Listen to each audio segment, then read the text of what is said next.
A week ago today, Hillary Clinton made history by becoming the first woman to accept a major party presidential nomination. But Clinton is not the only woman running for president this year. The Green Party's national convention opens today in Houston, Texas, and Dr. Jill Stein is expected to win the party's nomination. Last week, Juan Gonzalez and I hosted a debate between the Pulitzer Prize-winning journalist Chris Hedges and former Labor Secretary Robert Reich about the presidential race. Hedges has endorsed Dr. Jill Stein. Reich is backing Hillary Clinton after endorsing Bernie Sanders during the primaries. Reich served in Bill Clinton's cabinet as Labor Secretary from 1993 to 1997. He now teaches at University of California, Berkeley. We began the debate by asking Robert Reich about whether the Democratic Party would unite behind Hillary Clinton or whether a group of Sanders supporters would go on to back Dr. Jill Stein. Well, it's very hard to tell what the delegates are going to do, and it's very hard to tell, even harder to tell what the electorate is going to do. This is a very agonizing time for many Bernie Sanders supporters. With a great deal of reluctance initially, because I've known Hillary Clinton for 50 years, endorsed Bernie Sanders and worked my heart out for him, as many people did. And so at this particular juncture, there's a great deal of sadness and a great deal of feeling of regret. But having worked so long and so many years for basically the progressive ideals that Bernie Sanders stands for, I can tell you that the movement is going to continue. In fact, it's going to grow. And right now, at this particular point in time, I just don't see any alternative but to support Hillary. I know Hillary. I know her faults. I know her strengths. I think she will make a great president. I supported Bernie Sanders because I thought he would make a better president for the system we need. But nonetheless, Hillary Clinton is going to be the nominee. I support her. And I support her not only because she will be a good president, if not a great president, but also, frankly, because I am tremendously worried about the alternative. And the alternative, really, as a practical matter, is somebody who is a megalomaniac and a bigot, somebody who will set back the progressive movement decades, if not more. Chris Hedges. Well, reducing the election to personalities is kind of infantile at this point. The fact is we live in a system that Sheldon Wolin calls inverted totalitarianism. It's a system where corporate power has seized all of the levers of control. There is no way to vote against the interests of Goldman Sachs or ExxonMobil or Raytheon. We've lost our privacy. We've seen under Obama an assault against civil liberties that has outstripped what George W. Bush carried out. We've seen the executive branch misinterpret the 2001 authorization to use military force act as giving itself the right to assassinate American citizens, including children. I speak of Anwar al-Awlaki's 16-year-old son. We have bailed out the banks, pushed through programs of austerity.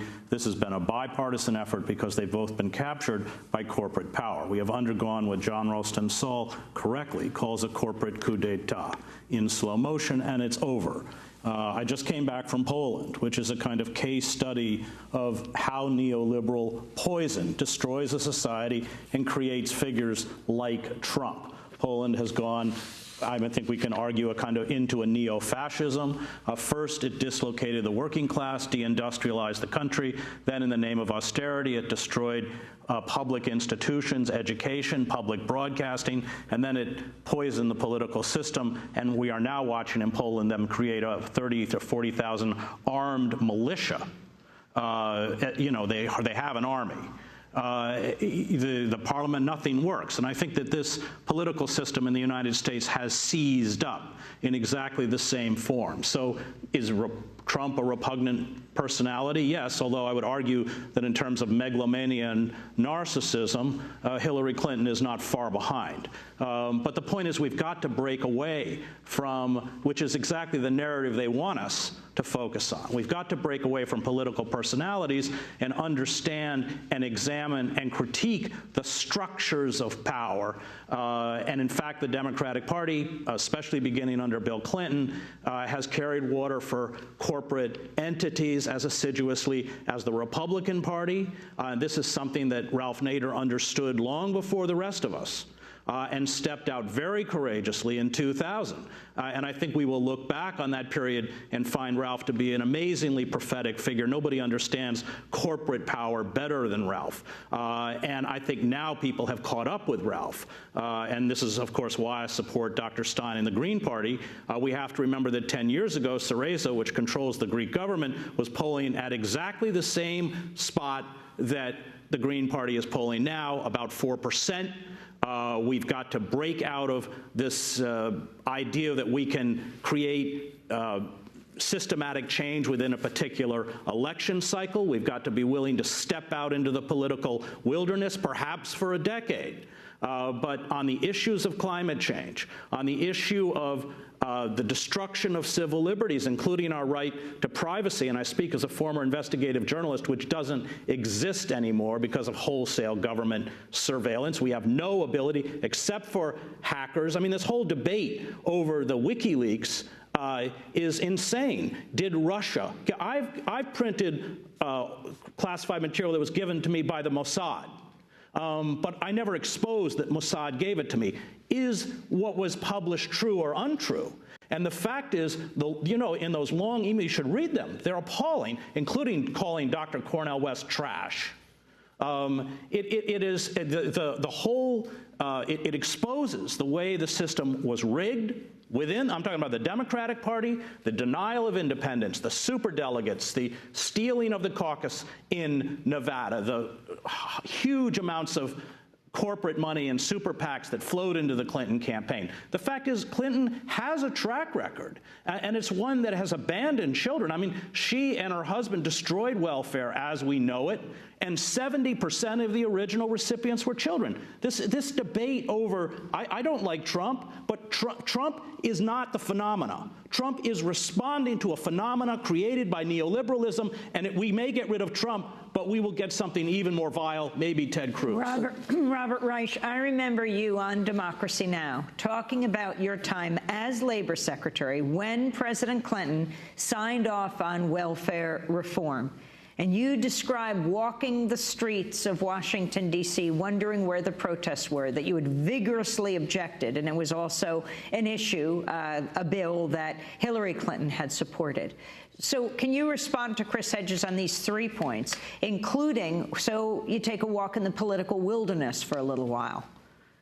Well, Amy, it's not just taking a walk in the political wilderness. If Donald Trump becomes president, if that's what you're referring to, I think it is there are irrevocable negative changes that will happen in the United States, including appointments to the Supreme Court, that will not be just political wilderness, that will actually change and worsen the structure of this country. I couldn't agree with Chris Hedges more about his critique overall of neoliberalism and a lot of the structural problems that we face in our political economy today. I've written about them, but I've done more than write about them. I've actually been in the center of power, and I have been doing everything I possibly can as an individual and also as a mobilizer and organizer of others to try to change what we now have. I think that voting for Donald Trump or equating Hillary Clinton with Donald Trump is insane.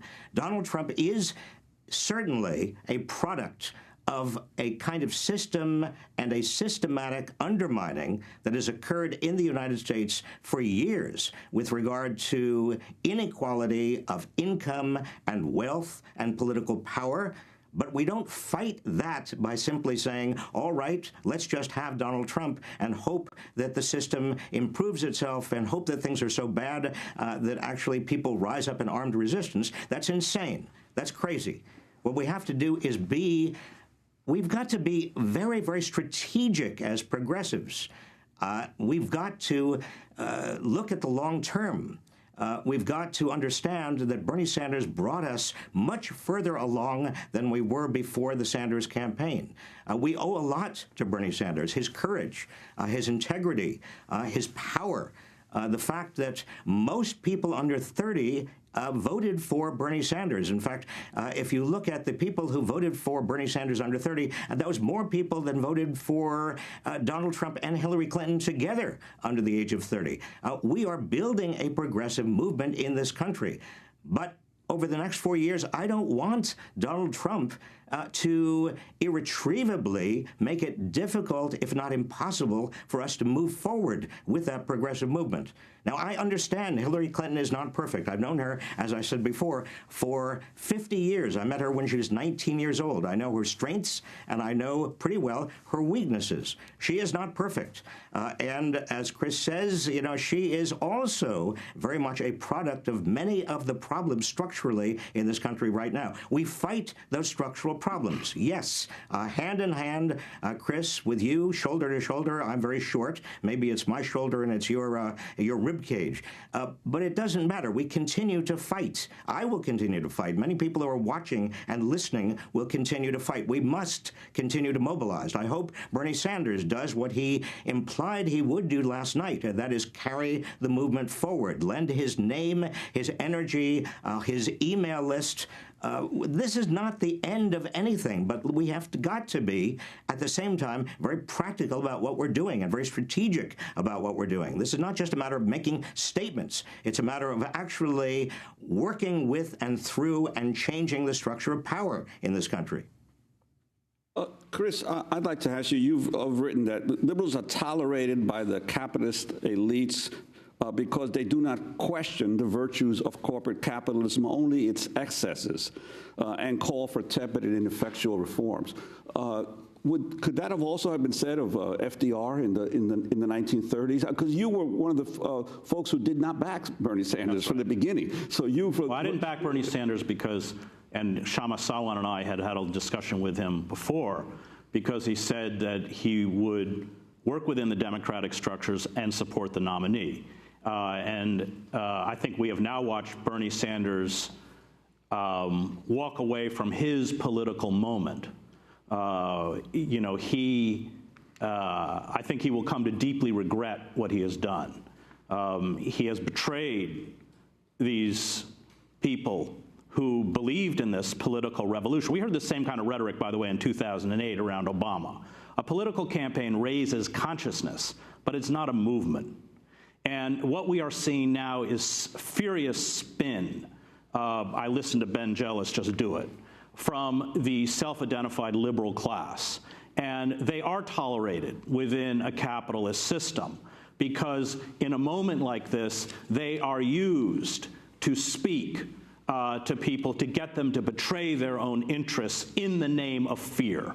And I admire Robert and have read much of his stuff and like his stuff, but if you listen to what he's been saying, the message is the same message of the Trump campaign, and that is fear. And that is all the Democrats have to offer now and all the Republicans have to offer now. And the fact is, from climate change alone, we have no time left.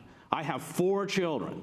The future of my children by the day is being destroyed because of the fact that the fossil fuel industry, along with the animal agriculture industry, which is also as important in terms of climate change, are destroying the ecosystem on which we depend for life, and neither party has any intention to do anything about it. What should Bernie Sanders have done?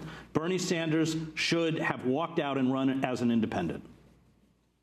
And defied the Democratic Party. Take up the invitation of Dr. Jill Stein and run on the ticket. She offered to let him run on the top of the ticket. That's what he should have done. And the fact is, you know, let's not forget that Bernie has a very checkered past. He campaigned for Clinton in '92. He campaigned for Clinton again in '96. After NAFTA, the greatest betrayal of the working class in this country since the Taft-Hartley Act of 1948.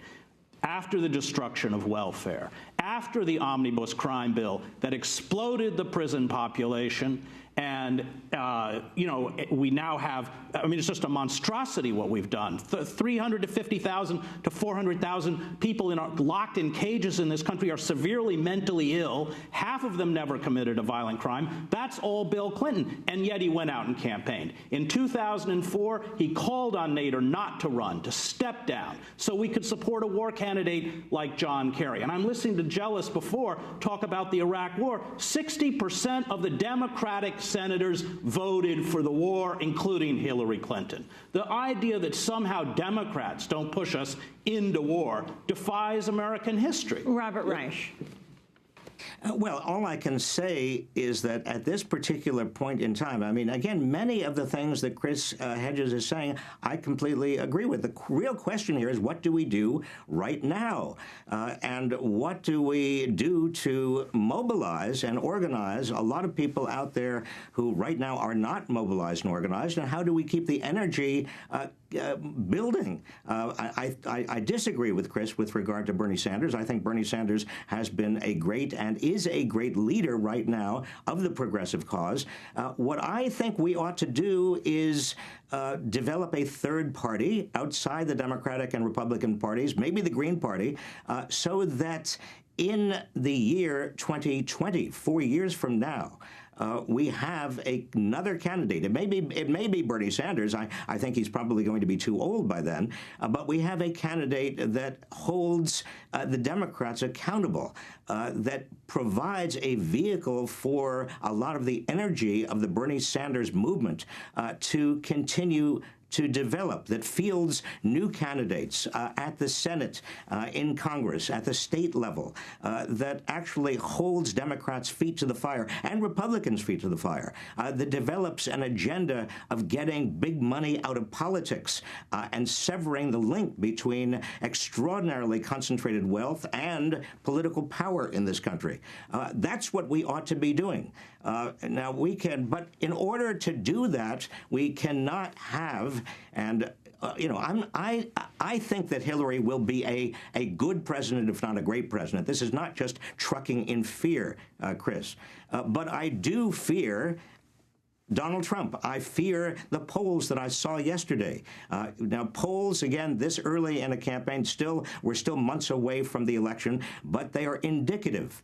They show Donald Trump doing exceedingly well, beating Hillary Clinton. And right now, given our two-party system, given our winner-take-all system with regard to the Electoral College, it's just too much of a risk to go and to say, well, I'm going to vote. I'm not going to vote for the lesser of two evils. I'm going to vote exactly what I want to do. Well, anybody can do that, obviously. This is a free country. You vote you vote your conscience. You have to do that. I'm just saying that your conscience needs to be aware that if you do not support Hillary Clinton, you are increasing the odds of a true, clear, and present danger to the United States, a menace to the United States. And you're increasing the possibility that there will not be a progressive movement. There will not be anything we believe in the future, because the United States will really be changed for the worse. That's not a risk I'm prepared to take at this point in time. I'm going to move. I'm going to do exactly what I've been doing for the last 40 years. I'm going to continue to beat my head against the wall, to build and contribute to building a progressive movement. The day after Election Day, I am going to try to work with Bernie Sanders and anybody else who wants to work in strengthening a third party. And again, maybe it's the Green Party for the year 2020, and do everything else I was just talking about. But right now, as we lead up to Election Day 2016, I must urge everyone who is listening or who is watching to do whatever they can to make sure that Hillary Clinton is the next president and not Donald Trump. Former Clinton Labor Secretary Robert Reich and Pulitzer Prize-winning journalist Chris Hedges, hold on to your hats, because we'll return to the debate in a minute.